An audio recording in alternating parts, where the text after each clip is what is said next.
তোমাৰ মাথায় অতি উত্তম চিন্তা কৰিছে তুমি এতিয়া নেতৃত্ব ল'বৰ কাৰণে যোগ্য কিন্তু ইয়াৰ অনুৰোধ কিয় কৰিছো পুত্ৰ কি ইয়াৰ অৰ্থ মানে পুত্ৰ ইয়াৰ অৰ্থ অতিকে মহান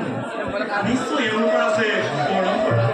নেতৃত্ব লোৱাজনে প্ৰথমে কৰিব লাগে বিবাহ মই ভুল কৈছো নেকি ভুল নাই নাই যদুপতি আপুনি সত্যৰ কথাটোৱে কৰিলে ব্যক্ত সেয়ে পঠাইছে মোক মাতাই পিতাৰ সমিতে মাতাই কৰিছে এক অনুৰোধ পিতাকে পুত্ৰৰ বাবে এগৰাকী যোগ্যৰ পাত্ৰী নিৰ্বাচন কৰিবলৈ যদুপতি সেয়েতো হিন্দুৱে মোক দিলে অধীৰ গধুৰ দায়িত্ব এই বিকুটৰৰ দৃষ্টি আবদ্ধ আছিল কেৱল হতু আৰু ভোজনৰ ৰূপৱতী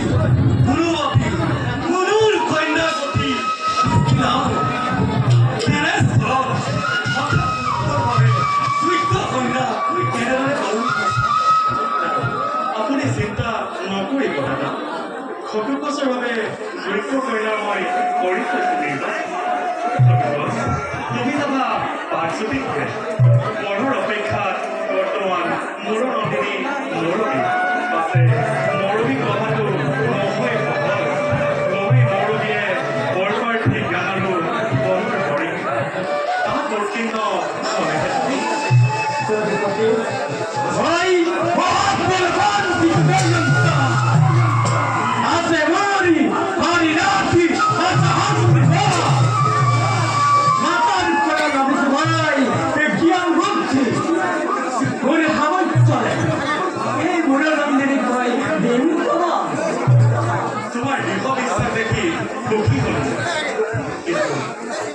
আমাৰ নাম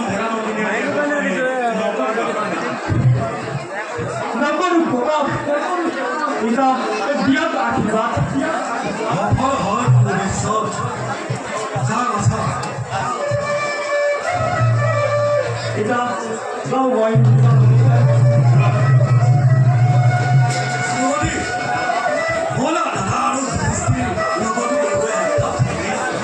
বিষয়টা বলো